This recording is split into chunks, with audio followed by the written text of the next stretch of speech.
emotionally it was like it was crazy because you didn't. It was scary. Yeah, very scary. Like you don't know what you're supposed to do, and on top of that, like we couldn't do anything because we still had to wait for the government to give us like different guidelines, what you can do, how to maybe postpone some contracts or whatever. So we were waiting, and like every day was like very, very stressful. It's still something that's happening.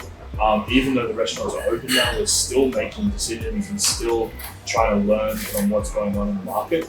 So, but yeah, the first few weeks was definitely an epic time.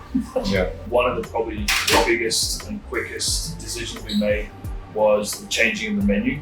So we launched a new menu on the reopening of the restaurants, which represents a lower price point.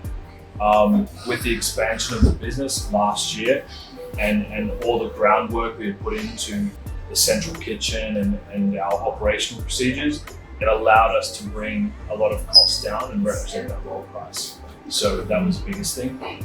In my opinion, it's allowed us to put the business in an even better position for the future. Of course, there's these few months now where we're kind of in a sort of survival mode. We're really careful, what we spend and really careful on, how many staff we have and making sure that we're monitoring waste really closely and these kind of things. Recently, we've launched our grab-and-go products in the supermarket in Lidl, which has been a really interesting process. It's kind of funny because last year we had sat down, the partners sat down and we looked at what options we had for expansion and what opportunities we had. The supermarket was on there and we chose not to do it. It was really cool to see that we had evaluated that plan and then, it was probably 6 months later that plan actually became more feasible than it was opening more restaurants. It's about the team as well, because it's not easy to make so big changes and add big things in a short amount of time. Right now we're in 10 different little shops. They're all in city center Helsinki, but we are looking to expand to more little later on. We are also in talks with Keinoja. Probably in September we will be in their selected Keinoja shops as well.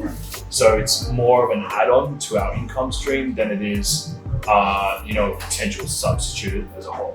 Our focus is still on creating more restaurants, more locations next year.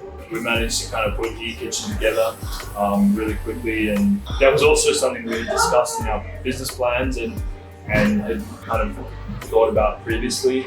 And then we kind of just really kicked that into gear, and within a week we had it open, and it was quite an interesting experience to flip the switch and be focused on delivery only, takeaway only, and something like COVID comes out of the blue.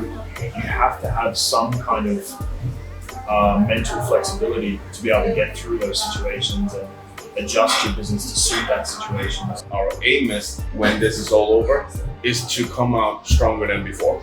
That's we had this talk, I think probably the second day after when we heard, that COVID is coming and Finland was big. And then from that day we said that, okay, we're gonna get through this, and then when everything is over, we're gonna come back stronger. And we already feel that now that we are already back in the game a little, we feel strong already. So I'm very confident that when this is over, we will be stronger than before.